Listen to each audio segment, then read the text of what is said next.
You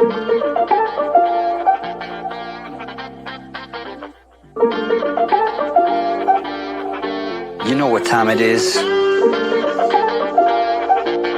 Jup and juice time, baby.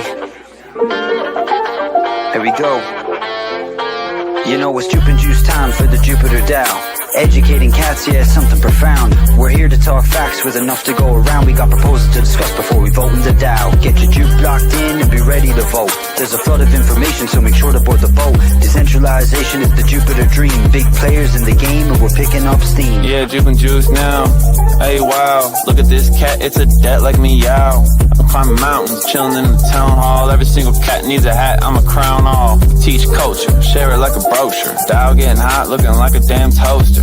That's coast to coast with third post. You ain't never seen nothing like it, never know, bro. Hey. Jup and juice now, it's about to begin. Talking about proposals, so you're gonna know when. When we go live, we empower the dream. Educated cats and the Jupiter team. All hands on deck, keep the station afloat. Our team is the best, yeah, we know we're the GOAT. Solana, strongest link in the world of blockchain. Empowerment to voters is the name of the game. Jup and juice now. Jup and juice now. Educating cats, yeah, something profound. Jup and juice now. We're here to talk facts with enough to go around. Jup and juice now. Jup and juice now. Get your juke locked in and be ready to vote. There's a flood of information, so make sure to board the boat. Decentralization is the Jupiter dream. Big players in the game and we're picking up steam. Cats are culture and cadets too. Don't forget the Zero Boys, bags of mock juke. We're here for each other and growing the pie. No rules to innovation, we improving the fly. Jup and juice now. Jup and juice now. Educating cats, yeah, something profound. Jup and juice now. We're here to talk facts with enough to go around. Jup and juice now. Jup and juice now.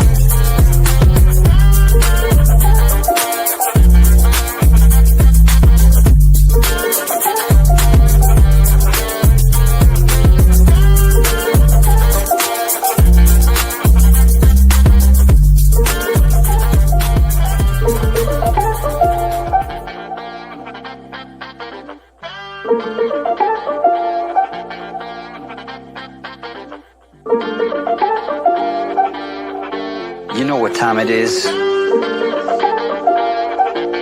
Jup and juice time, baby. Here we go. You know it's Jup and juice time for the Jupiter DAO. Educating cats, yeah, something profound. We're here to talk facts with enough to go around. We got proposals to discuss before we vote in the DAO. Get your juke locked in and be ready to vote. There's a flood of information, so make sure to board the boat. Decentralization is the Jupiter dream. Big players in the game and we're picking up steam. Yeah, Jup and juice now. Hey, wow, look at this cat, it's a dat like meow. I'm climbing mountains, chilling in the town hall. Every single cat needs a hat, I'm a crown all. Teach culture, share it like a brochure. DAO getting hot, looking like a damn toaster. That's coast to coast with third post. You ain't never seen nothing like it, never know, bro. Hey. Jup and juice now, it's about to begin. Talking about proposals, so you're gonna know when. When we go live, we empower the dream. Educated cats and the Jupiter team. All hands on deck, keep the station afloat. Our team is the best, yeah, we know we're the GOAT. Solana, strongest link in the world of blockchain. Empowerment to voters is the name of the game. Jup and juice now. Jup and juice now. Educating cats, yeah, something profound. Jup and juice now. We're here to talk facts with enough to go around. Jup and juice now. Jup and juice now. Get your juke locked in and be ready to vote. There's a flood of information, so make sure to board the boat. Decentralization is the Jupiter dream. Big players in the game and we're picking up steam. Cats are culture and cadets too. Don't forget the Zero Boys, bags of mock juke. We're here for each other and growing the pie. No rules to innovation, we improving the fly. Jup and juice now. Jup and juice now. Educating cats, yeah, something profound. Jup and juice now. We're here to talk facts with enough to go around. Jup and juice now. Jup and juice now.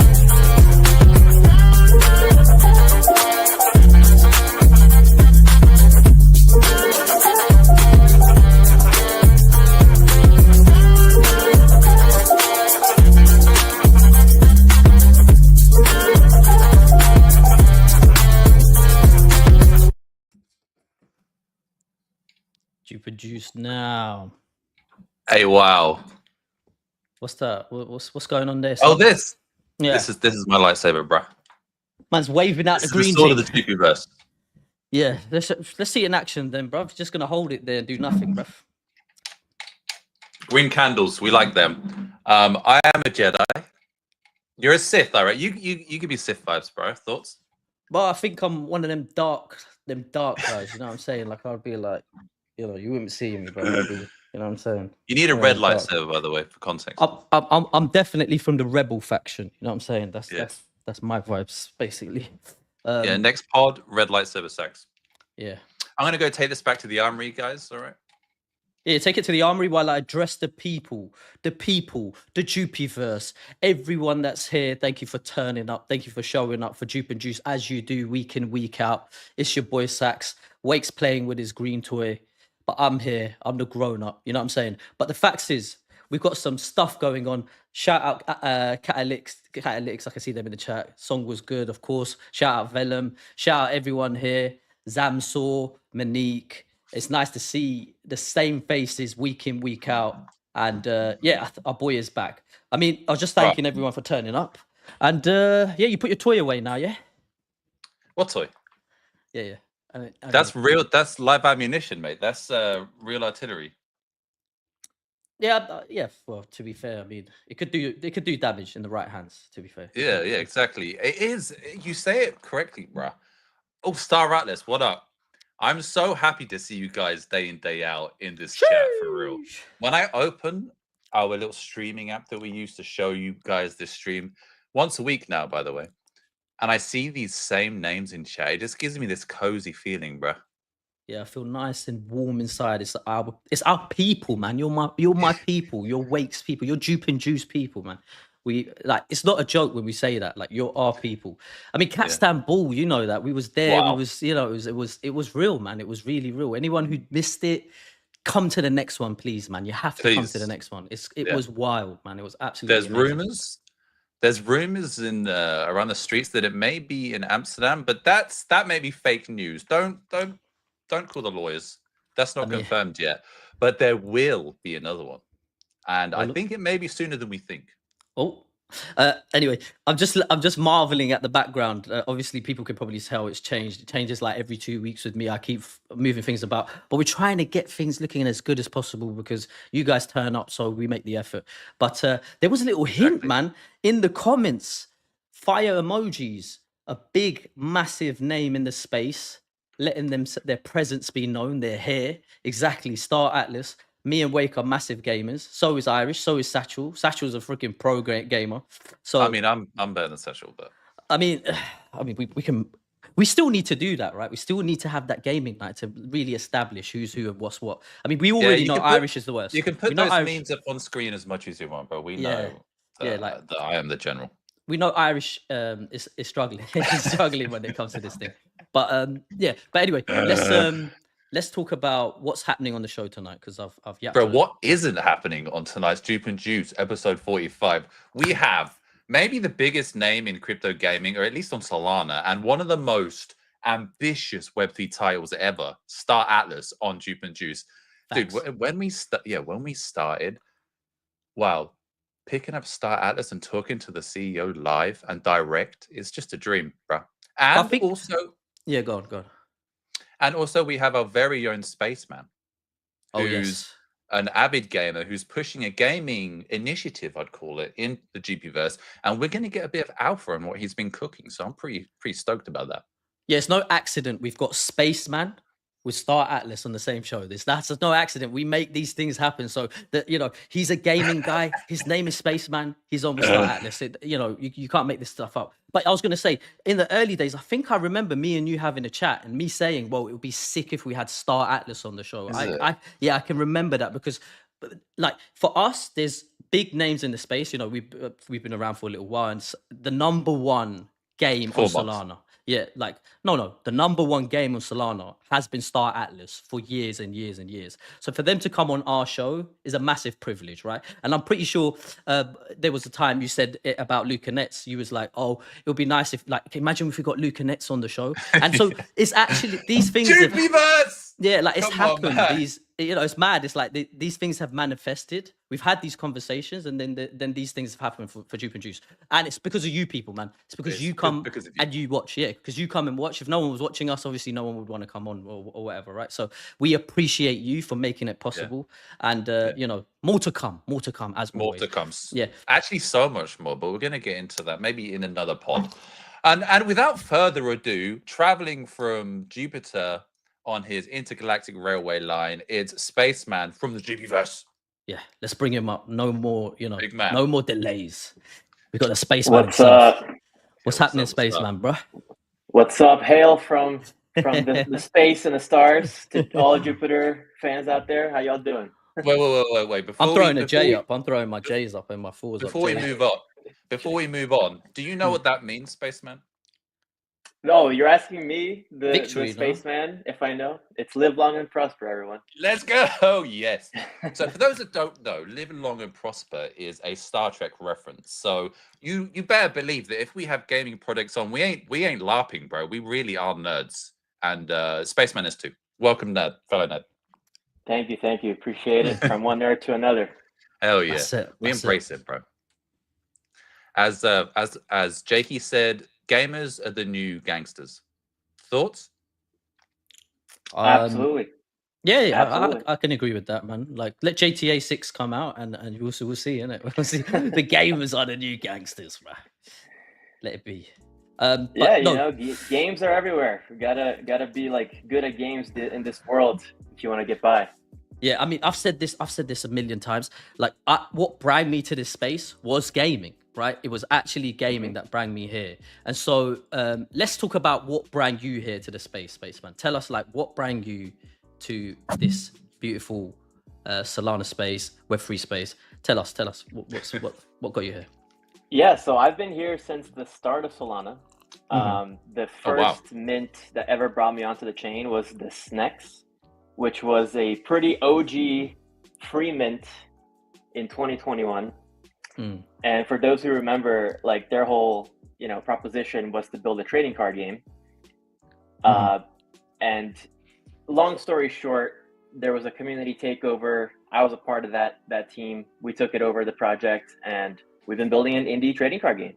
So that's been pretty fun. So didn't know this. So that rugged, that game rugged, and then you and the community, obviously CTO community takeover, you guys took over the game. So do you have like development experience, background? Yeah, tell us.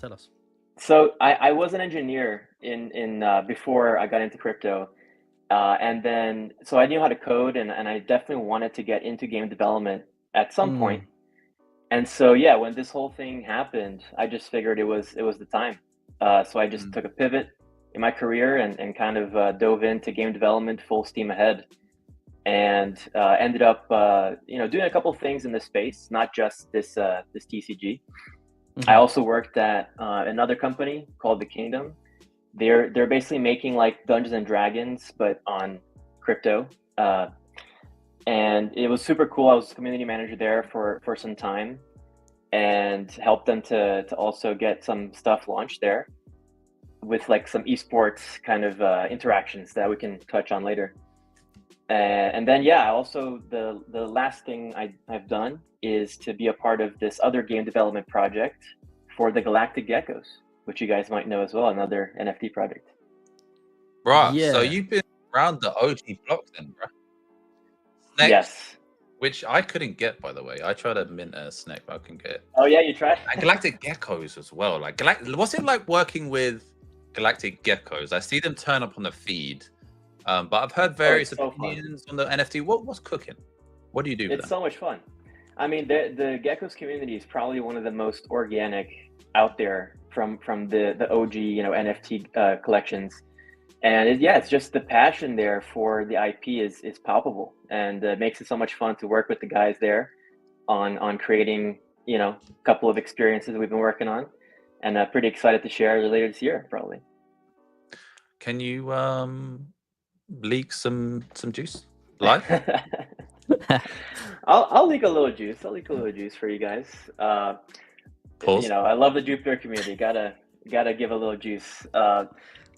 So basically that the Gecko's game is going to be the core experience is a card game experience, but it's not really like any other more traditional games. They're a little bit of a twist with that card game. And there's also a interactive lore 3D experience that we're building there as well. So you can have a little gecko run around in a 3D environment and get up to no good out there in the galaxy. That's vibes, man. So you heard it here first, boys.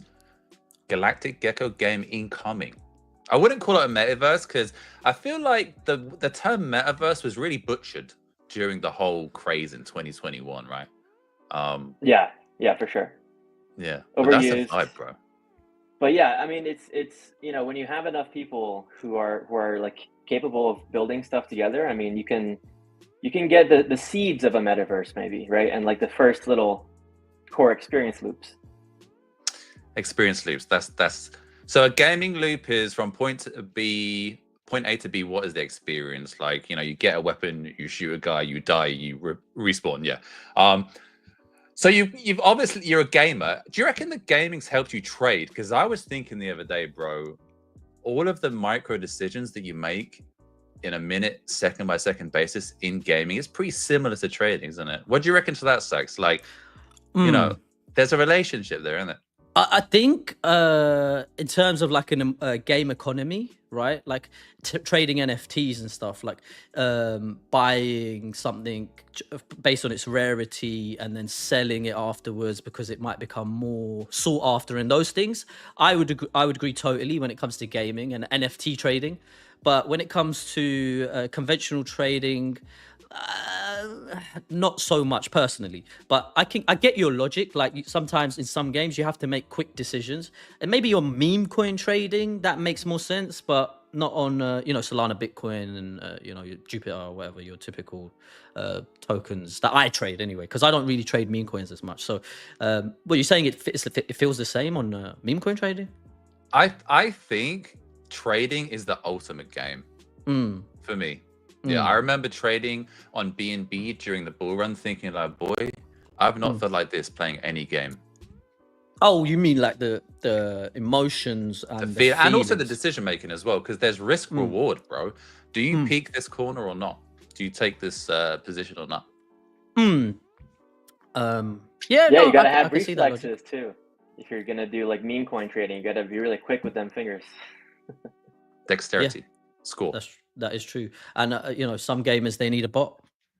They need a bot to aim, shoot, because they can't play. There you go. Yeah, so that's a great segue actually. So let's talk about that.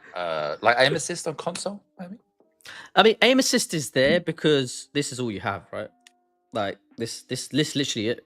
It's not getting any better than this. So I mean, it did actually eventually get better than that, and then you got this. So you got these four. But honestly, like if you're good enough, you can make it work. The assist is there just to sort of get you close to that PC level. Just get you like you're never going to be equal to being able to aim and shoot. Like imagine being able to move like this and like pick your target and just shoot it. That's a mouse. That's the mouse and keyboard play. But I mean, there's no excuses, right? If you're good enough, if you're a gamer and you're serious about it, you should pick up the mouse and keyboard and learn it and do it, right? If you don't, then you're stuck with what you can cope with. I think PC players, you never get the reverse. You never get a guy who's good on PC who goes and plays with a control pad because of aim assist, because it's inferior. Yeah, it's inferior. So you're always better off being on mouse and keyboard to get the optimum level of, if your skill set is good, you'll get the best that you can out of yourself. So personally, I think, they're disadvantaged. So aim assist is only. There you go. Yeah. I wonder what Star Atlas thinks of that. Drop a comment, Star Atlas. I mean, we'll ask him. Which is better, PC gamers or console gamers? Anyway, it's a bit of a tenuous topic. So on the topic of like competitive gaming, Spaceman, you're the guy, bro. You're the guy who's trying to push esports in Jupiter, which is like exciting to say the least. So like where's your head at when you're like navigating this? What's your plan? Yeah, just real quick to finish off with that comment there. Like I I think it's interesting how AI is gonna, come in and change the game, if pun intended, in gaming, like with the whole aim assist and all that stuff. So I'm curious how that's gonna go. But anyway, yeah, esports and Jupiter, it just makes sense, guys. It just makes sense. I mean, I feel like Jupiter is one of those brands that can very easily use gaming as a way to spread the word about Jupiter, all it does in the space, and especially as like Solana specifically, but crypto in general starts to connect more with the gaming side of things. It just makes sense. Like Jupiter has to be there. It should be present, and in any kind of big esports leagues or other events that happen in the space. So I feel like it could be a really good avenue for people in the community who like gaming to come in and play and participate, engage with the content that's created out of those events as well. But then who knows? I mean, it could grow into a whole other thing. It could be a whole other working group with like, more serious streamers who want to get their name out there and maybe stream some games in honoring the Jupiter brand, or beyond that, right? Who knows? The sky's the limit. We can make potentially even indie games themed on Jupiter brand and everything like that with the community itself, which I think would be super cool. Yeah. I mean, we've spoke quite a lot about gaming in Jupiter Juice. Irish has actually done some gaming events within the Discord as well, and That's right. I've often thought about shout out Valen, peace out, brother. We'll catch you on the other side. Sorry. Yeah. So the point was I was making was we've done it like on a community level, right, where it's just within the Discord. But I've often spoke to like Irish about this as well. It'd be nice to like expand this. Even if we're doing it in the Discord, it would be nice to bring other communities and like play together and have like, because Jupiter is all about 100%. PvP, and so what's one of the coolest things you can do with your mates is you sit down and you play games, isn't it? So it's like imagine doing that also with the people you love in the community and new communities and like finding those bonds through gaming. It's like it's a no-brainer. So if someone can really like push that, it would be a W, man, an absolute W for the whole Jupiverse. Jupiter gaming jerseys as well. How are we breezing over that? They would be so fire. Yeah. You know it.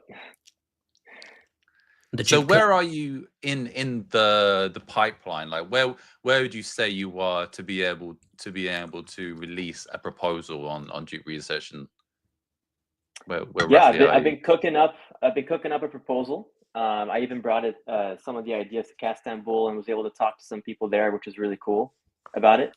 And I'm assimilating all of that together, and I plan to be publishing that this month in the Jup Research Forum, and basically just to get it started, right? And have these big goals for it, but like starting small and having like experiments we can run, right? Smaller scale events and stuff like that, and then bring them up to a different level and test it and see how it goes. But yeah, I'm pretty excited to get that going. There's an idea for an in real life event as well that I've been trying to plan for some time in here in New York City. There's just like a really cool venue. It's like a big warehouse, has a bunch of PCs and has like a streamer station and all that. So I think an in real life event also could help with like bringing new people in and just exposing them to all this. Sick, dude. Yeah, sounds sick.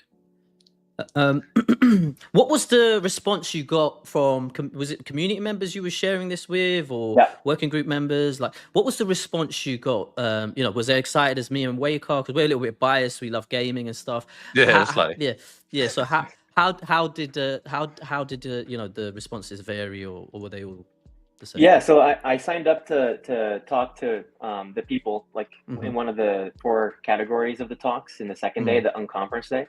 Yeah. The people who I presented to, maybe not all of them were gamers, but the ones who were, all of them came up and they were like, yeah, this makes sense. Let's, connect and try to keep talking about it. One of the guys, Paisan, I think his name is. Yeah, Paisan. He's from Italy and he's worked in indie game development before as well. And he had some cool ideas about like creating like a profile that can connect to all the other Jupiter like data you might have and add that gaming piece to it as well.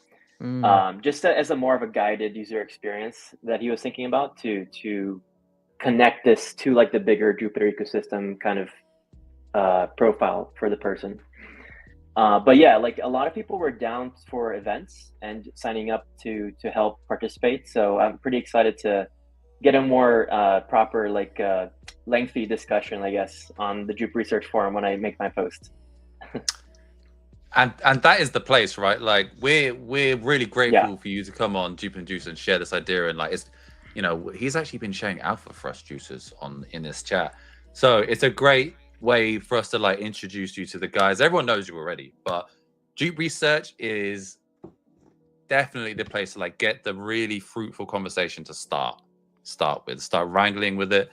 And the idea that you have may change after having posted on Jupe research. So like get it up fast.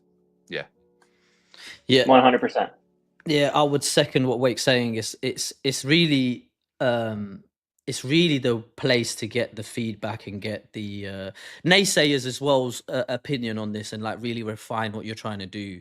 Because if it's just Jupe and Juice type guys, obviously you're gonna get, we love it. Yeah, we love it. You make it happen now. Useful though, bro. But you need someone who's gonna give you that critical feedback, also the fuddy stuff as well, so you can really like refine this to get it suitable for like as many people as possible. And I think you'll do well, and it will fare well.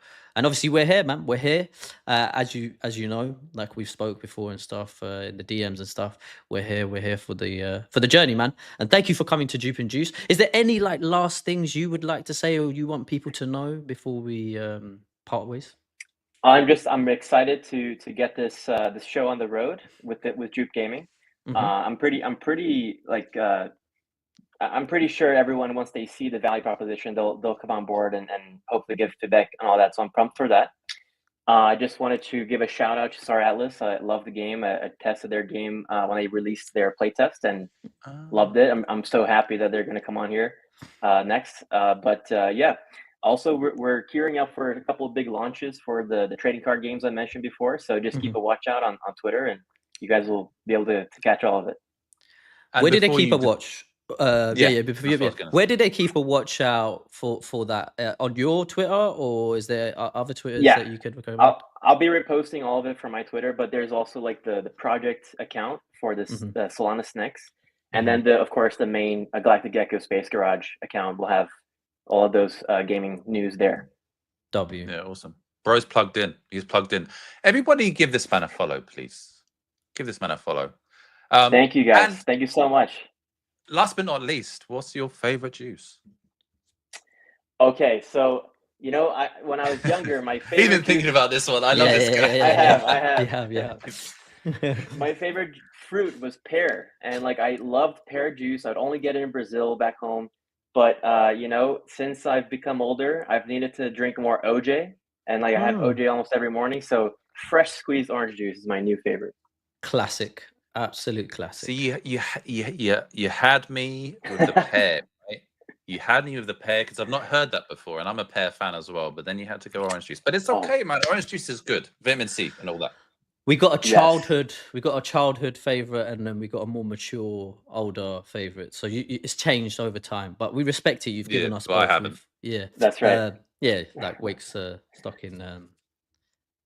As we know, Spaceman, we love you, bro. Thank you so much for coming. Thank you so much, guys. And we shall talk to you soon, man. Yeah. Oh yeah, catch me on the Jupe Research Forum soon. That's it. Soon. Peace out, brother. Peace. W-mans. WW for real. Nice guy, man. And cooking, doing his thing. Yeah. I feel like this episode, I didn't intend it to fit together so well, right? It's like it really is a gamer's pod right now. Like we're not LARPing, everybody. Like let's lock in, because this is a pretty epic moment in Jupe and Juice history. We're about to welcome on, like I said earlier, one of the biggest titles in gaming in crypto ever, right? And they have been through a story, and we are so privileged. Yeah, we are so fucking privileged to have these guys on and hear it from the horse's mouth himself, Michael Swagner from Star Atlas Juices. Let's bring him up. There he is, the man himself. Welcome to Jupe and Juice, Michael. It's a pleasure to be here, gentlemen. And I think it's actually the appropriate term for a couple of distinguished English gentlemen that I'm sharing the stage with here. No, that's fair. I'm not sure. I would agree with the English part, but distinguished. We may need to. Distinguished Englishman, bro. Let's embrace it. We are. We may have to get a check on that one. We are Chat, distinguished. Are we distinguished? I mean, you're a guy that tries to convince me every day tea is a juice. I'm a man that drinks tea every day, and I still deny its validity as a juice. But the fact is, we are Englishmen and we represent. So I'll accept it. I embrace it. Thank you very much, Michael. I'm letting the team down today though, because I'm drinking coffee, right? Michael, well, how can we refer to you? Because I was going to call you Wagner, but that's obviously not the one. Wagner's good. People call me Swagner. Swagner's the gaming tag. Yeah. Okay. So no, that's it. That's what we do then. If it's the Swagner. gaming tag, Swagner. So Swagner. Are you a tea or a coffee guy? Coffee, 100%. Actually, espresso machine, right? Yeah, I see it. Yeah. That's fancy, bro. Yeah, proper stuff right there. And that extractor hood, that hood looks pretty cool as well. I'm to be honest. Like the reason why I say that, my wife's like fixing up the kitchen, and I've been looking at this stuff, so it's a bit random, but it is what it is. So hold on. I've been. Yeah. You go Swagner. Oh man, I was just gonna say I've been streaming out of the kitchen because this is where we cook. You know, we get stuff done. So that's it. The cook. That's a W, bros. Wait. It's a good setting. Let me do something. It's almost like a control center. Kitchen over there as well. Kitchen right there, right there. You can see a little bit. Yeah. Swagner was telling me earlier he had a an automatic robot vacuum cleaner that's like driving around his house. So we might hear that during the pod. Just very Star Atlas. Very Star Atlas. Yeah. Makes sense. It's done. It's finished. I'm a single guy, man. You know, have to be efficient with my time. So let the vacuum do the work on its own. No, I respect it, bro. I respect it, and the more robotics I can get in my house in the future, I think I will try. I was watching a video earlier on X. There was two robotic arms actually making a coffee, and I was like, wow, like if I could just get that on loop and just if we could get it washing the dishes as well at the same time, like that would be priceless. But anyway, let's talk about Star Atlas. Let's talk about the Titan in the space. Your baby, and the story, like Wake said, you guys have been in the space since 2020, and there's been a journey that's happened since then.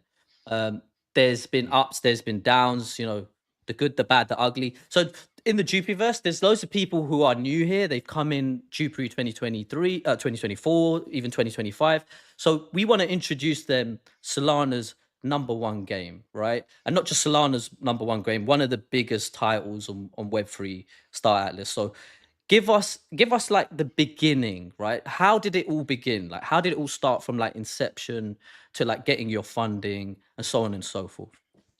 Yeah, well, the year was 1983. And, let's go, man. This is going to be a good pod. Yeah. No, I will take us back a little bit. So I got into crypto in 2013. I told this story a bunch of times, and I do want to give a shout out to the Star Atlas community because I see a bunch of people commenting here. We've got a diehard, super passionate, steady community that supported us through all of these ups and downs. We love Jupe too, by the way. I don't know if you guys know this. I don't know when Jupe launched exactly, but we've had the swap widget integrated into our marketplace, the Jupe swap widget, since like 2022. So we've been big fans, big supporters. We've sent people to Jupe for a long time, and just love seeing what Jupe has done with the DAO and the token drop and everything. So it's been a crazy ride. But I got into crypto in 2013. Lifelong gamer, grew up PC gaming, PC Master Race, mouse and keyboard all the way.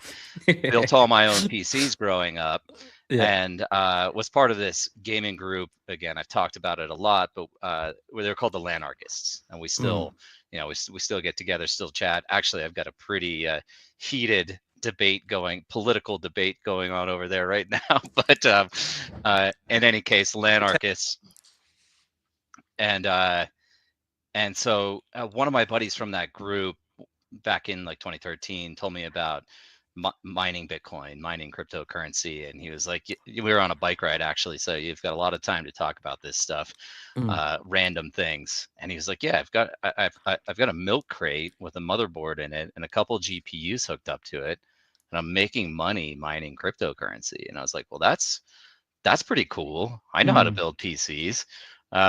Tell me more and show me how this works. And like within a month, I had something like 30 GPUs set up on these custom fabricated rigs, networked all around my house, blowing circuit breakers left and right. And it was in Vegas where it's super hot. But anyway, that was kind of the inroad into crypto, and I was just completely hooked.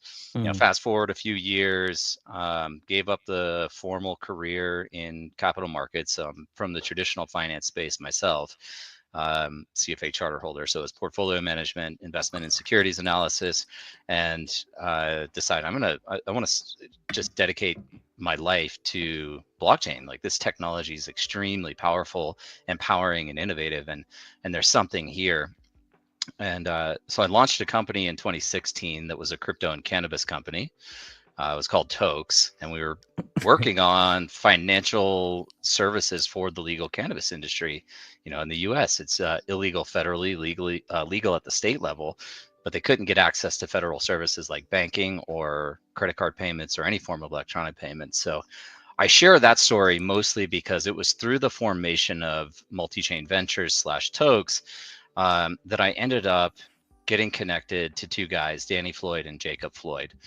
Now, those two guys are my co-founders on Star Atlas. Danny is our chief product officer and game director. He's got decades of experience in AAA game dev. And then Jacob Floyd is, you know, lifelong engineer, developer, full stack, and he's CTO for our company. And, you know, Tokes, much like everything in crypto, had its own ups and downs. And we had a major success in landing a contract with the state of Nevada after helping get some legislation passed, AB 466, which was this blockchain-based financial solution. And then the pandemic hit, and we were just about to deploy and like distribute and start promoting to local dispensaries.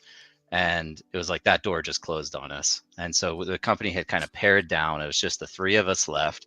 And I was on another bike ride. I was listening to a podcast.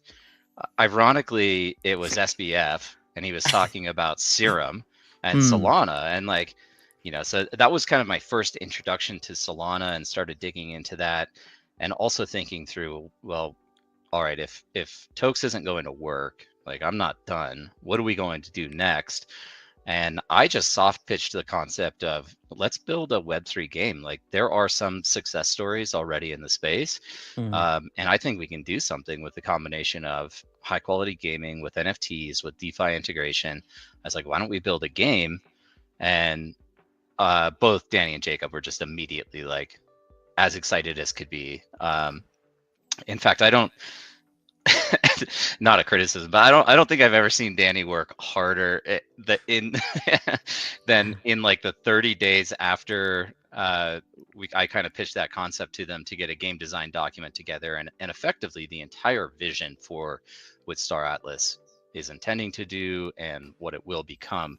And I think, you know, if the passion is there, if you really love something, you're just going to put your heart into it. So that's not to say Danny wasn't a hard worker. He's always worked hard, but man, Ben, his enthusiasm was really showing in the design of that. And so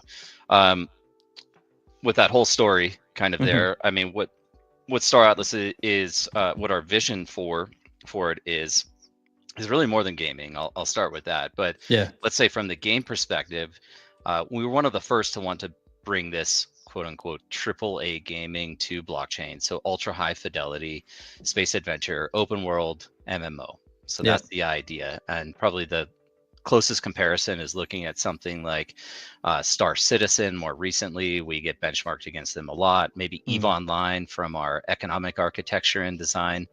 But generally, the idea is you can hop into a very high fidelity spaceship and go navigate the stars and conquer territory and establish diplomacy and like become a politician and otherwise all along mine resources, refine these craft items, establish logistical paths for all of these things, and all along the way be able to play and earn crypto as you go. And so that was a long introduction of what Star Atlas is. I'll pause there, but I'll just say there's a lot of depth beneath the surface too on what we're building here. Yeah, we want to go into that as well a bit more. I think we got some footage as well. Irish has been playing the game and grabbing some footage and stuff, so we're going to share that and let people see the game because it looks super good and super polished. Obviously built on Unreal Engine 5 and stuff, so it's really cool. But you said you got to the point where now you know the early days, Bitcoin, doing the toke, the business, you know, cannabis, crypto, combining, then things sort of go south and you're like, I'm not going to step away from this. I'm going to do something else. And then the gaming concept comes in. So does that bring us to like 2020, around 2020, I would say, right? So yeah, mid 2020 is when we really conceptualized the whole thing, and then started reaching out, getting connected to, you know, this is still early days, so connected up with Toli and Raj and kind of pitching them on the idea. So that's I remember there was like a boom in like 2021 myself. I didn't really know too much about crypto. I wasn't in the space. 2021 I entered because of gaming, right? I wasn't interested in coins alone, but what interested me was NFTs and the concept of owning your own gaming assets and being able to trade them, because I was playing games where I had assets but I could trade them on a marketplace, but there was no real liquidity behind it, and I couldn't, you know, extract. And if I moved on to another game, that asset would be left behind, and I would need to buy all new assets and all the rest of it. So the concept really stood out to me, and I needed money as well. I was like, okay, if I can make money actually gaming, I want to do that, right? So 2021, I remember loads of games coming out. You know, Axie Infinity was one that really boomed and was getting a lot of attention on YouTube and was ending on everyone's FYP. You know, beyond that, we had the top of the market in 2021, and then 2022 came. Things settled down. People were still building. People were still doing things. And then we had, obviously, you mentioned SBF on the podcast. And we had the big crash, right? We had whatever happened with FTX, and it affected not just you guys but everyone in the space. Solana massively, and you know, it's massive respect to you guys because you've managed to stay alive. It could have put, you know, like you said, like in the past you've had to put something down and start something new. It could have been a thing where it could have been over, but you're here today in 2025. And so talk to us a little bit about how you guys survived that and how your community, I assume, you know, you've mentioned them at the start of the pod. I assume just like Solana had a community that kept it going, like we stayed, right? In 2021 I was here, we stayed through 2022, 23, and we're still here now. So was there, you know, is there stuff that you can touch on, just telling us how that went and how the community was involved as well in keeping the longevity of Star Atlas? Yeah, I mean, very, very painful time. It was really the perfect storm of negative events taking place. And, you know, 2022 itself was not a great year for those of us that were around. You have all these like so-called black swan events, the Luna collapse, Celsius, like all of these platforms that were just degen leveraging, using customer funds to go put into DeFi. And then, you know, when it was a giant house of cards. So you start seeing the collapse of a few of these major platforms with a lot of customer funds, leads to more and more collapses. The macro environment was pretty bad. Now, 2021 was an incredible year for us. You know, I am we often use the term serendipity internally, and you know, like I can even point to just us securing the staratlas.com domain, and I've shared this story before too, but that domain expired less than 30 days from when I did the search for it. And it's like, I can't believe we got the staratlas.com domain. Wow. It was a stargazing application that somebody just let lapse. And when we came up with the name, we're like, all right, well, let's see if we can get a domain now. Search it, and boom, it was available. So there was a lot of positive serendipity leading into 2021. The gaming narrative was hot. The metaverse narrative was hot. FTX being supportive of Star Atlas helped a lot, and then being on Solana, which is was a rapidly growing chain then, as it is now. Those were all great things. 2022 not so good, and then you've got the FTX collapse at the end of the year. Well, FTX had close affiliation with Solana as well. So not only do you have a bad macro, now you have all of this negative press about how close SBF and FTX were to Solana, which we were building on. And then on top of that, many people know we had exposure on FTX. That was our way of extracting on-chain liquidity or revenues into our bank so that we could pay people, right? And so we had exposure in excess of $15 million on the exchange, and like a compounding effect of all of these things happening in sequence led to a major hit to our balance sheet. So I think one of the things that we've always done right, though, has been highly communicative and very transparent. And when that event occurred, it took about a week for it to kind of set in that, okay, we're not getting this money's not coming back, like this really happened, but within that week put together a statement that was published and then hosted a town hall and kind of just what's the saying, open the robe, so to speak, and just said, hey, whatever questions you have for us, I'm here to answer them. Now, with all of that said, we wouldn't be here if it wasn't for our community, without a question, because we kind of laid out to them, this is what happened, this is our situation. And we actually went out and we ran a campaign, a promotion that we called Start Sequence, which was really a series of sales, and there were different assets, and our community stepped up in a big way. They spent a couple $1 million on that in the most uncertain of times. And then on the corporate side, we had to take some structural actions that were just necessary, which meant we had to lay off a bunch of people. About 40% of the team had to be cut pretty quickly, and then we had to navigate the next 6 months, 9 months to a year to figure out, are we going to be able to go out and raise capital right now? Can we find an investor for this, given the past success that we've had? Or otherwise, what other changes do we need to make on the expense side of the that equation? And so raising capital was virtually impossible, as you might imagine. Like all VCs wanted to be hands off, and conservative, given the uncertainty in the market. And so ultimately, it's been our community that's stuck with us through all of this. That are they believe in the vision, they believe in this ambitious goal, as you guys have outlined it, and what we want to accomplish here. And I think more than anything, our community wants to see it come to life. Like they want to see this vision materialize. Of course, we're in crypto, so I think people want to make money. They want the tokens to do well. They want the assets to perform well. They want cash flows off of the game and play to earn. And we're delivering on some of those things. But ultimately, I think it's people just want to see this materialize. And so so they've stuck with us through all of those times and continued to buy game assets, and that's kept us going. One final point, and I do wear this as a badge of honor, but we've never actually raised venture capital for equity in the company, which I think is a positive. We have complete control over how we operate. It also gives us the liberty to execute our path to decentralization over time and transference of IP without having someone saying, well, wait a minute, we invested in you, you can't transfer this value. But it did hurt in that period where a lot of startups, if you have VC backing, you experience a challenging situation like that, you can go to them and say, hey, we need a bridge to carry us forward. That was not an option for us. So again, really comes down to our community continuing to support us and and our team, I have to say that the team has done a really incredible job of executing on development and getting iterations of the product out that keep people excited. W. Wow, what a what a story!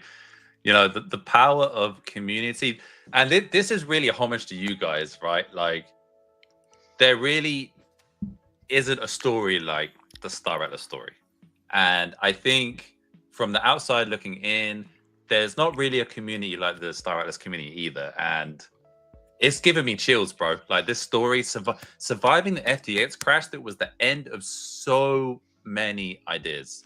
What was the moment when you? What was that? What was that? when was the? Okay.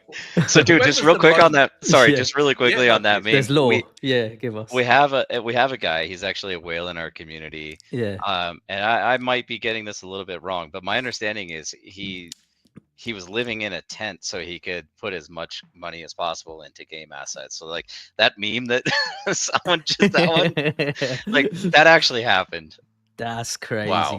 That's some serious Hey, law yo. right there. We're learning, and that's why we're here. We're learning about the whole story behind Star Atlas, and we wouldn't know this if we weren't deeply embedded in your community. So you coming here and sharing this with us is a massive W. Beautiful thing, bro. Yeah. I just want to ask one question, right?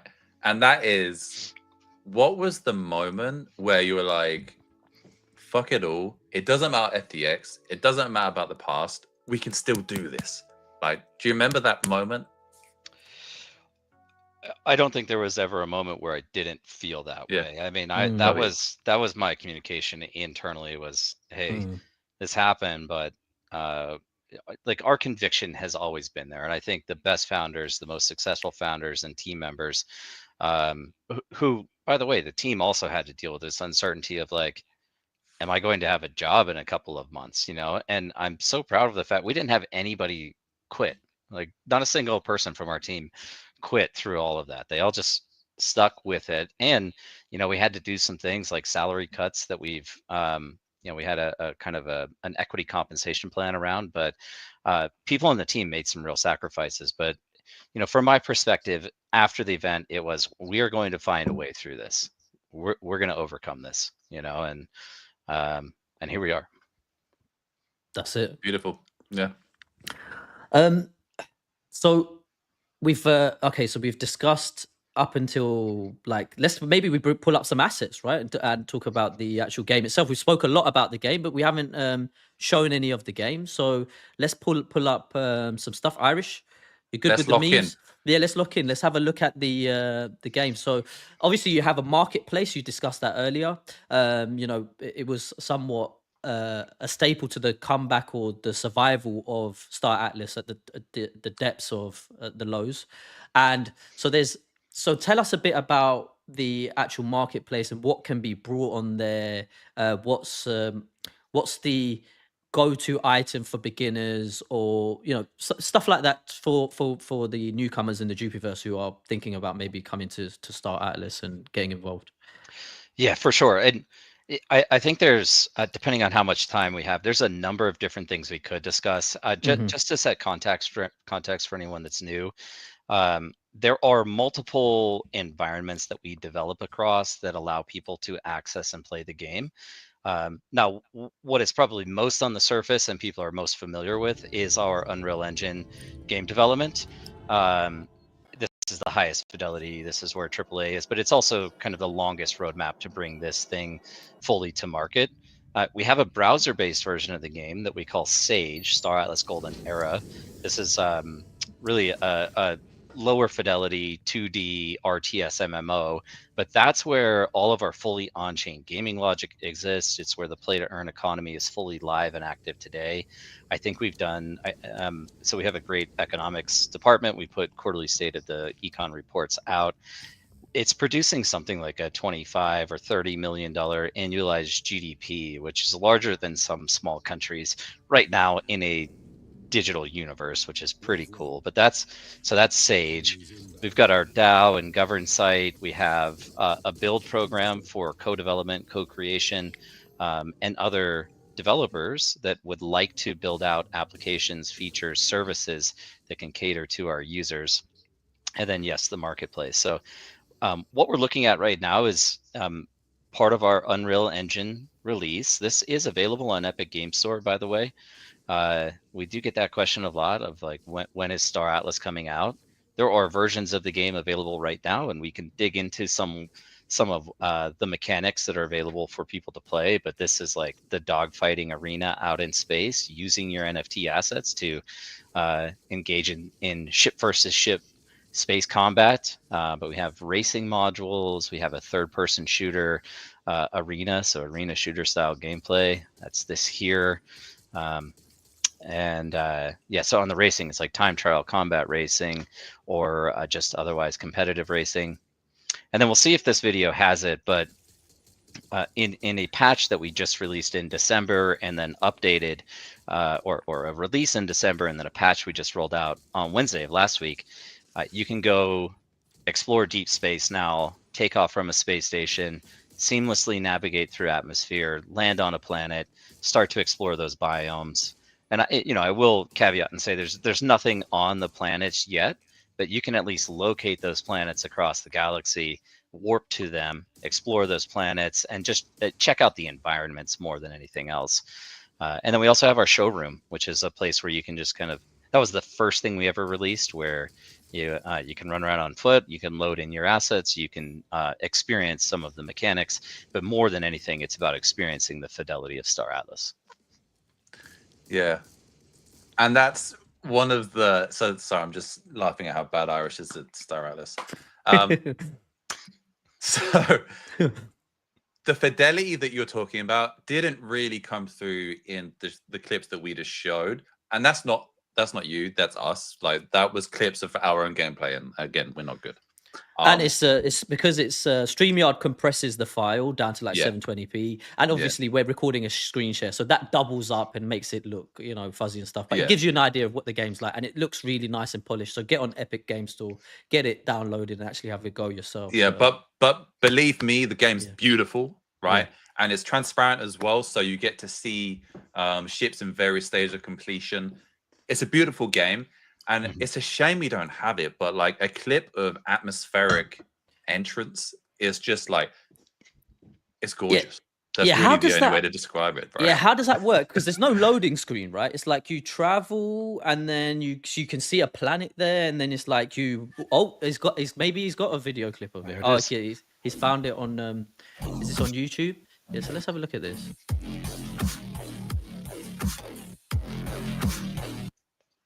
Is that it? There's if you want to stream Twitter, I don't know if it'll be any better, but this video actually was from the latest. This is a promotional video for that latest patch. But you can also find a bunch of our content just on the Star Atlas Twitter as well.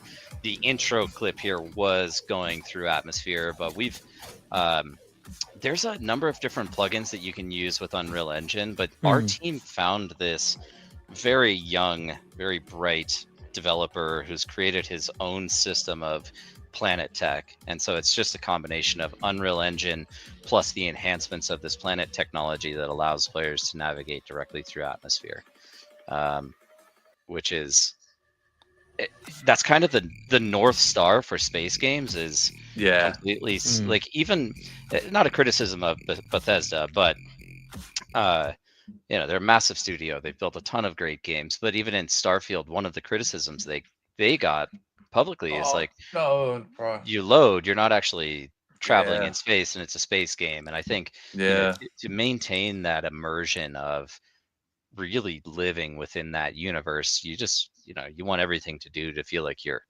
there. So true, man. Starfield, I was looking forward to that so much, dude. So for many years, and I was just so disappointed. But we won't go there. This is about Star Atlas. Yep. Yeah, and this is a very important point. I was saying, get on Epic Game Store and download it. But to do that, you got to go to the Discord and get the key. So anyone who's interested, do join Star Atlas's Discord so you can get the key. I think Irish had to do that earlier or whatever when he was getting his footage. So it's very important. If you guys want that, go and get your keys so you can go and download it. And more importantly, get locked into the community, because they ride hard, bro. They do. Yeah, and to be clear, it's completely free to access and play.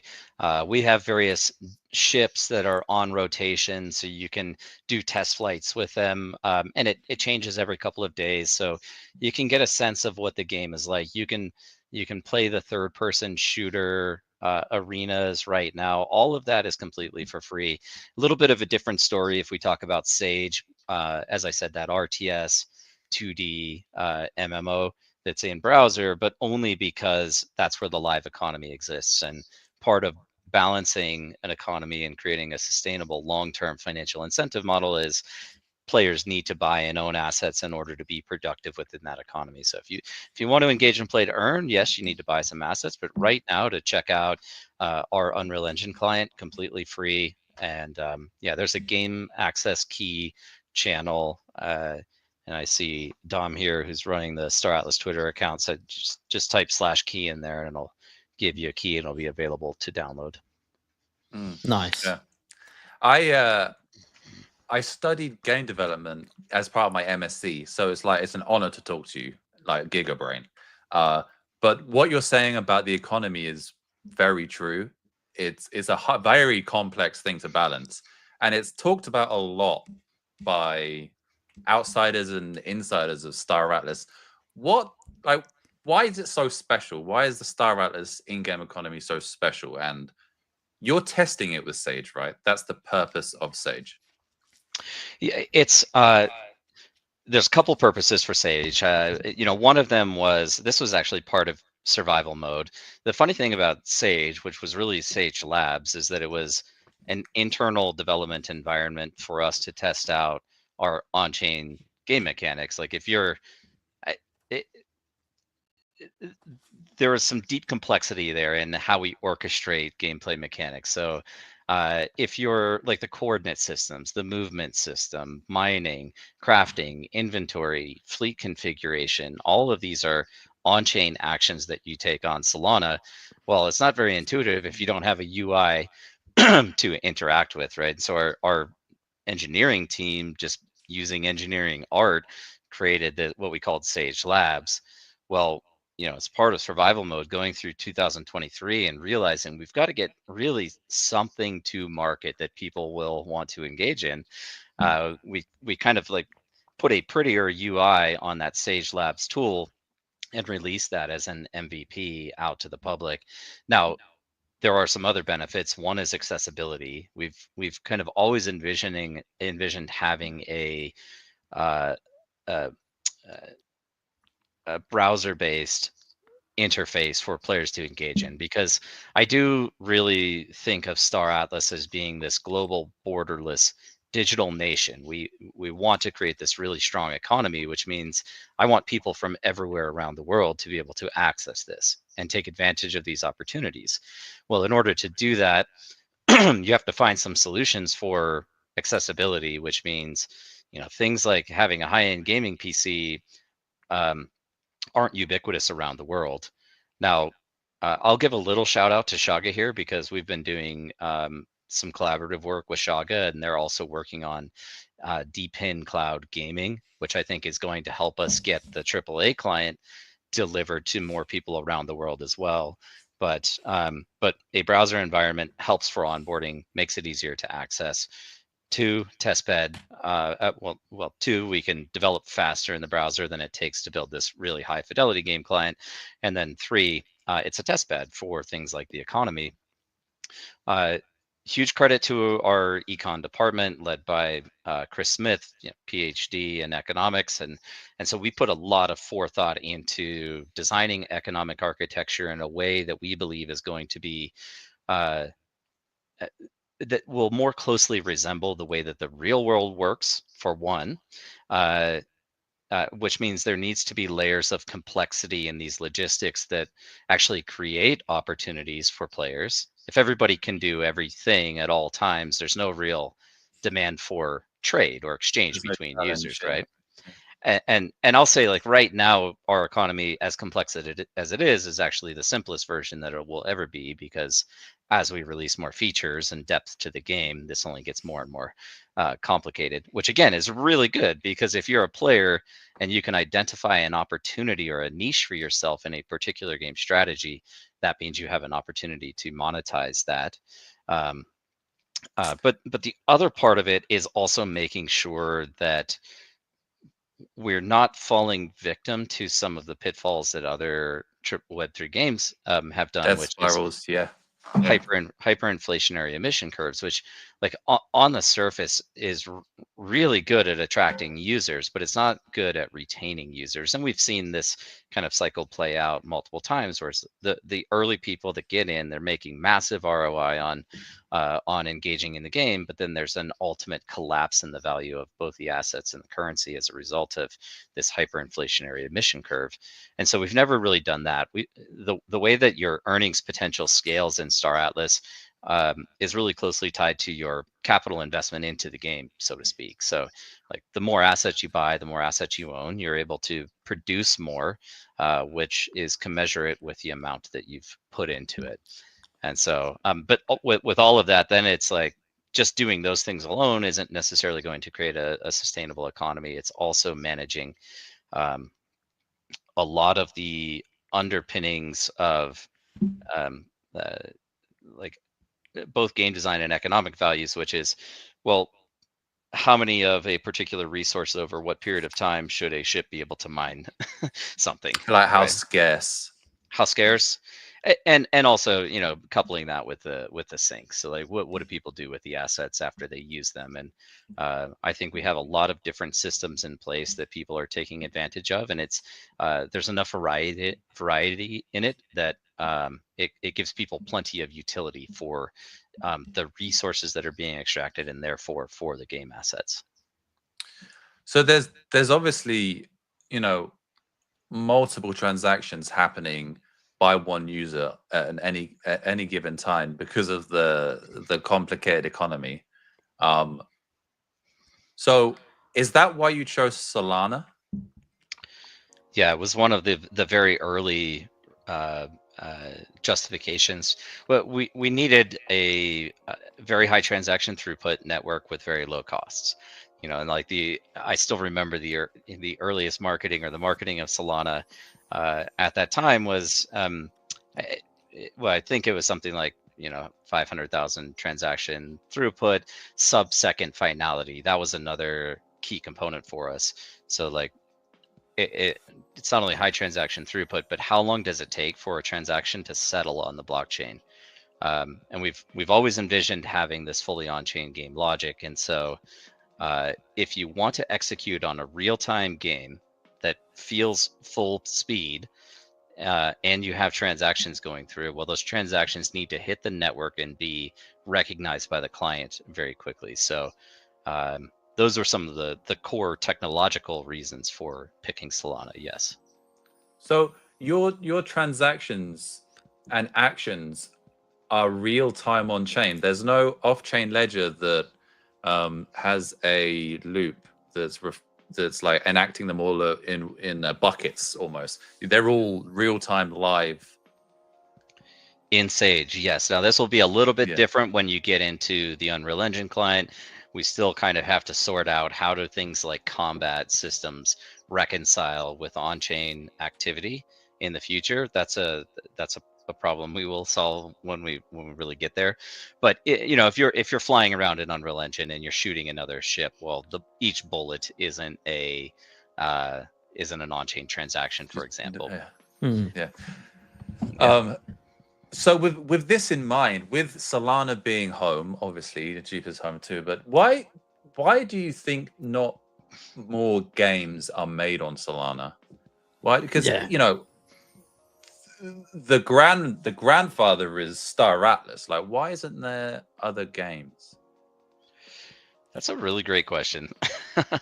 I'm not sure. I'm not sure. I guess, you know, if I had to speculate, I think our philosophy for this fully on-chain gaming isn't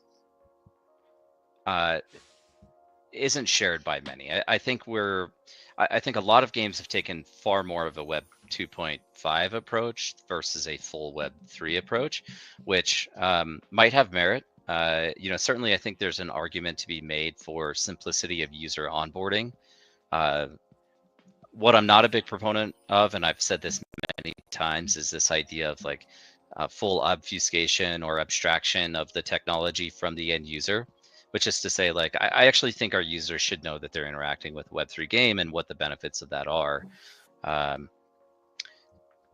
Simply because there's this, for the first time, perhaps in history, I don't know, like blockchain is a form of technology that has an ideology behind it. It's not just about does the tech work? It's not just like how does the internet work? You know, this is the common analogy people use is, well, you don't know how SMTP works, or you don't know how TCP/IP works, but the internet works for you and you're happy. And for most people, that's fine. But with crypto, you know, there's real value to self-sovereignty, and there's real value to self-custody of assets and decentralization and censorship-resistant systems and all these buzzwords that I can throw out. But I ultimately feel part of our responsibility is helping people understand the full value proposition of Web3. And if you just say, well, they don't need to know anything about blockchain, then you're kind of missing the point, I think, in a lot of ways. So all of that is just to say that a lot of people have taken a far more Web 2 centric / Web 2.5 centric approach to game development. There's not a whole lot of teams out there that are trying to build game logic on the blockchain like we are. And so, you know, the underlying blockchain doesn't matter as much. As long as you have the core infrastructure, you can kind of pick any blockchain. You know, as long as it has wallets and some type of DeFi and some cash on ramp and off ramp, then you're pretty much fine for most games as they've been conceptualized so far. It's admirable to be so forthcoming with Web3 in the gaming industry, because a lot, like you said, of games, you know, such as Off the Grid and such of Dead Societies, you know, Midnight, Dead Drop, yes, they all have invisible crypto rails. But you're saying, hey, nah, we're in crypto and we're proud of it, and we want to help you feel like home in crypto. So that's big. I mean, the funny thing is a lot of people, so one of the narratives around gaming is that it has appeal to mainstream. And I completely agree with that. And I actually think that there is a massive mainstream user onboarding opportunity here to get people into crypto in the first place. But then you hear the narrative from the developers or the studios saying, well, you know, they don't need to know anything about the blockchain. Well, that doesn't benefit the rest of the ecosystem at all. It's a very kind of self-centered approach to user acquisition. And on one hand, you have people that are kind of capitalizing on the fact that there's wealth within crypto, and they're capitalizing on, hey, we're Web3, and they're marketing to crypto people.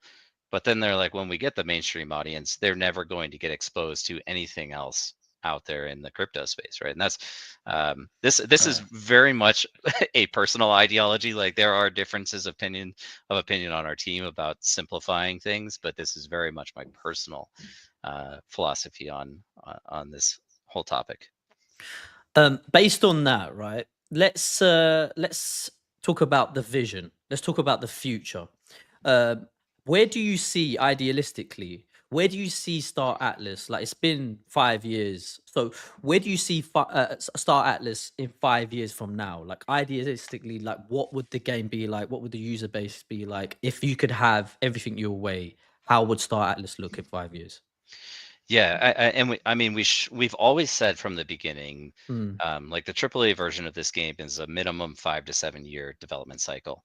Now, that's more realistic if you have a fully established studio with an established team with like workflows, processes, and without introducing maybe all of the complexity of adding a brand new technology like blockchain into the mix, and then also adding in the uncertainty of of revenue, which is correlated heavily with a crypto market cycle, at least in this stage, right? That is one of the challenges that we are facing, that I would say a traditional studio wouldn't be facing. With that said, we've made absolutely incredible progress towards our vision in the time that we've been developing, and in the face of a lot of adversity. And again, you know, we're essentially in preseason content right now. We've been shipping releases regularly, but a little bit of a leak. But I mean, if all things go to plan this year, we will see, you know, on the tail end of the year, we will see some version of our what we call season 0 content released, which would entail open access, public, with a lot of the core systems already in place. Now, the features and releases that we've already published to date, they capture actually a lot of the fundamental game systems that are necessary to build an MMO. Like, the reason we create an arena shooter mode is when you're playing the game, you need to be able to get off your spaceship, hop into, you know, be in first person or third person, and be able to go complete a mission on foot. So we have to create those systems, and we can package that up in something like an arena shooter. If you want to fly spaceships out in space, well, you also have to be able to fly them around a race course, right? So like, all of these are fundamental game systems that we're building. We package them up and get these iterative releases out. But what starts to really make it feel like an MMO is when this open world concept is really fleshed out. Right, so it's like landing on a space station, doing some tasks, going to the mission board, picking up a new objective, maybe picking up a bounty, going and finding that bounty, completing that mission out in deep space, maybe defending yourself against a pirate attack in the meantime, and then coming back and completing the mission and getting your reward. Yeah.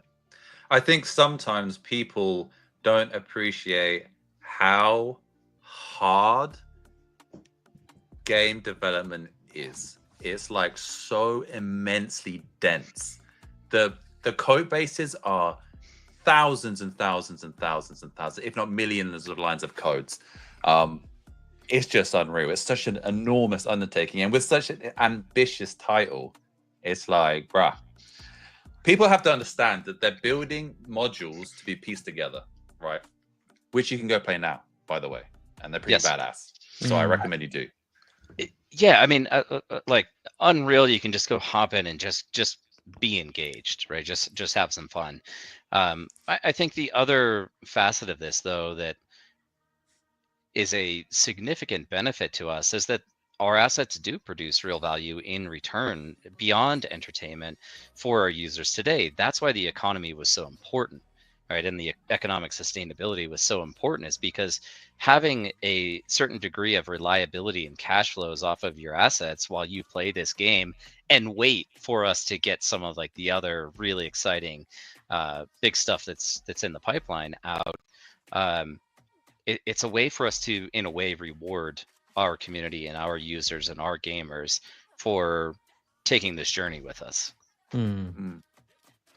On the topic of community, and I don't want to make this the money thing, but we're in crypto, right?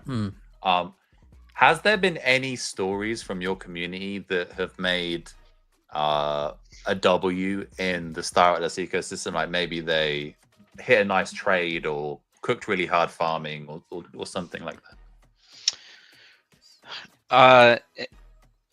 Well, I think there are daily W's for our community. Again, it's because of this economy. So we were, maybe one example though that I can give is over the last 3.5 months, we've been running something that we call the Golden Carnival. There's actually 2 weeks left, this Friday and then next Friday. And when we launched Sage in September of 2023, we kicked it off with a Golden Carnival event as well. But the structure of this campaign is that you can, through playing the game, you extract materials, you craft items, and then multiple compounds and components go into a recipe for a golden ticket. And then on a weekly basis, there are drawings. So you can submit your golden tickets to these drawings. Now, over the this most recent Golden Carnival, it was $4 million worth of loot. Sheesh. And so it was structured. We have 3 normal weeks and then a mega week, so $200,000 in game assets per week, and then a week with $400,000 in game assets distributed out. I think somebody that put like $10 worth of golden tickets into last week's drawing won like a $10,000 ship or something like that. The team shared with me. I'd have to go check on the specifics of it, but that was a big win. Otherwise, I would say more consistent wins just in being able to produce reliable value off of your assets over time. Wow, it's pretty insane, dude. I obviously can't get like really into like token trading speculation too much. Of course. No, we understand that, yeah. But I do want to emphasize that nothing that we do is about, hey, how do we make our token 1000x? It's about building strong fundamental value in a real product that people will adopt and actually use. And creating fundamental value means it drives value inherently to the tokens.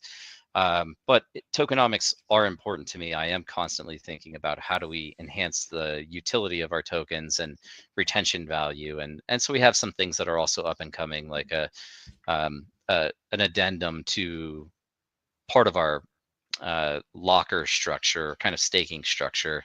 So we have the 2 tokens. Polis is for governance, and then we have Atlas, which is the in-game currency and medium of exchange. And both of those have independent lockers that give you various benefits across the ecosystem. But part of the way that I think about players that are earning Atlas, and part of oh, there you go, a $30,000 ship. Jeez. Yeah, that was huge. That is a W. Part of how I think about retaining value within the ecosystem, and again, something that a lot of other Web3 games haven't done, is, well, what is the ultimate sink for the emission currency that exists in the game?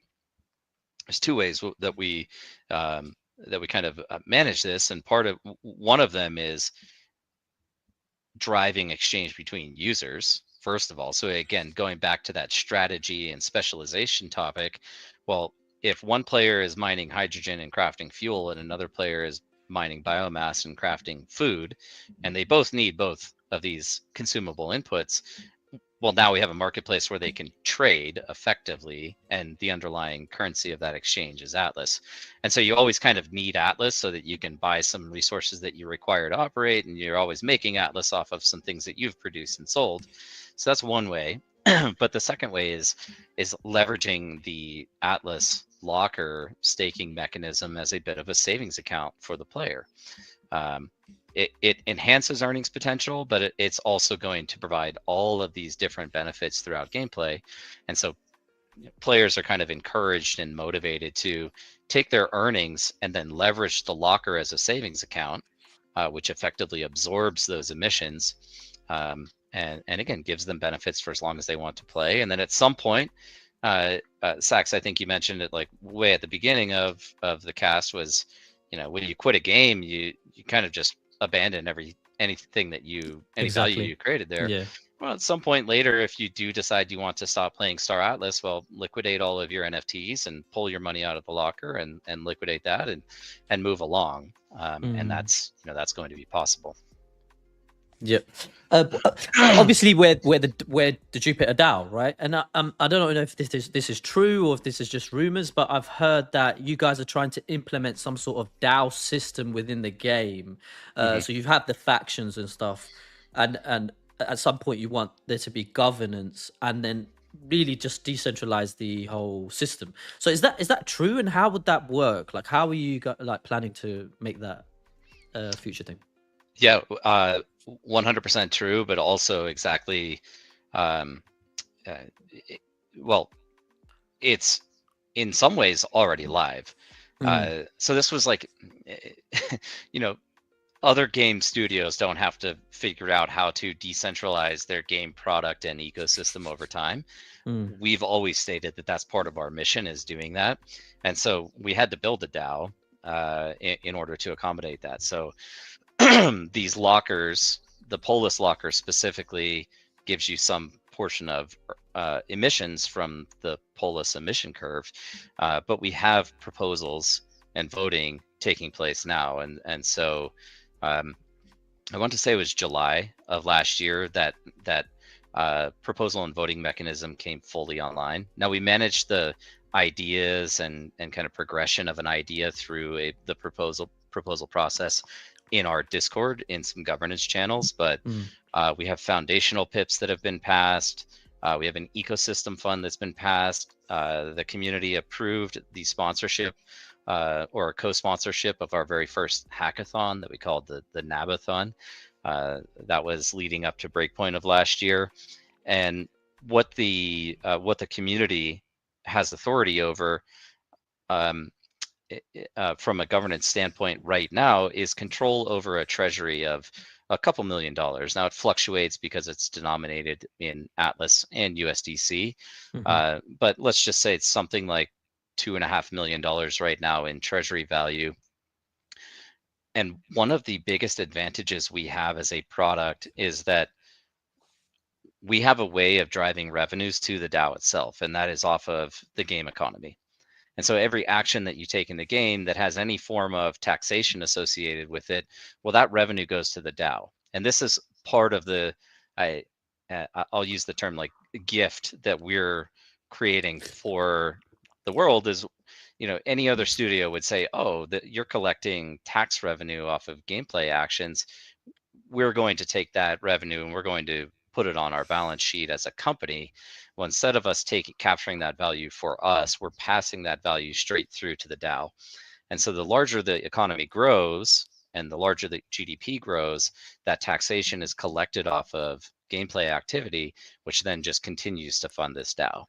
And so the community right now, through this proposal process and voting process, have the ability to fund ideas that help grow the ecosystem. So we have a ton of ideas coming in, a few new proposals that are likely to make it, you know, through the approval phase to be voted upon.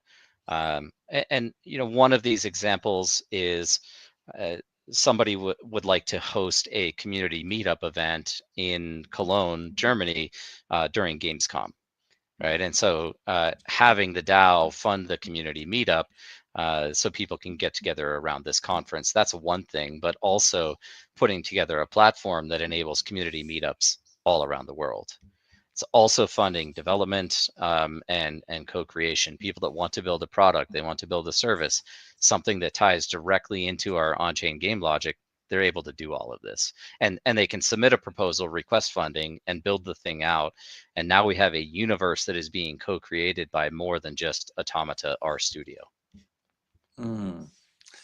Wow, so it's kind of it's vibrant, right? It's what you're creating is vibrant, and I sort of see you really are trying to create an autonomous thing here, capturing the community and taking it in the direction that they want it, which is I mean, they deserve it, man. Like they've been it's wild, bro.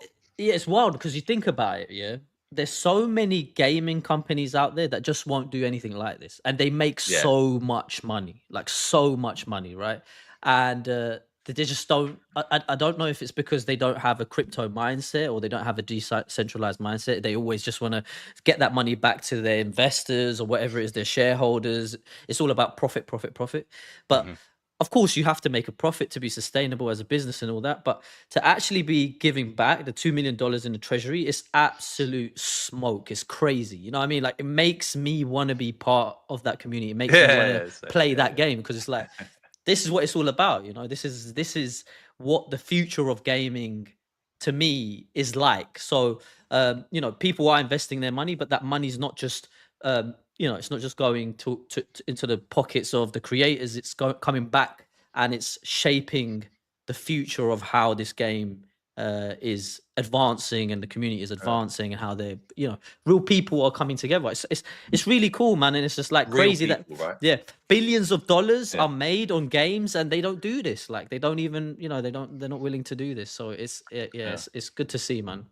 I mean, I'll throw out one crazy kind of metric, and it was very much a moment in time. You can't really anchor a thesis around it. But just for example, like yes, it's worth the treasury is worth $2 million right now. But if you were to look at the value of the assets in the DAO treasury benchmarked against, say, all-time high of the tokens, you're looking at like $3 billion in treasury. The community would be managed. So get busy, right? So get busy, DAO. Let's cook. Let's cook. So what I believe is that we can accomplish a hell of a lot more of this very ambitious vision if we can empower and enable people to participate in it, and you can align financial incentives in doing that. And that's the whole idea behind the DAO.